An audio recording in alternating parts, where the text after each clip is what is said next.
How to add money in Google Ads account. Really easy and simple, guys. So in your Google Ads account, what you want to do is first log in, right?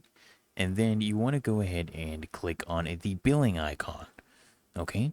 Then after this, go ahead and click on summary, and then they'll ask you to choose the option that basically applies to your account.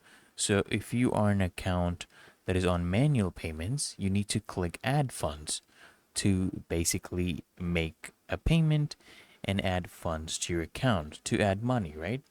And then if you're on an account which is on automatic payments, you just need to click on make an optional payment, okay? And then you'll basically be able to choose from any payment methods that are already associated with your account, or you can add a new payment method. And it's just important to know that the processing time for your payment will depend on the payment method you use, okay? And it's really that easy and simple, guys. So I hope this guide provided value to you.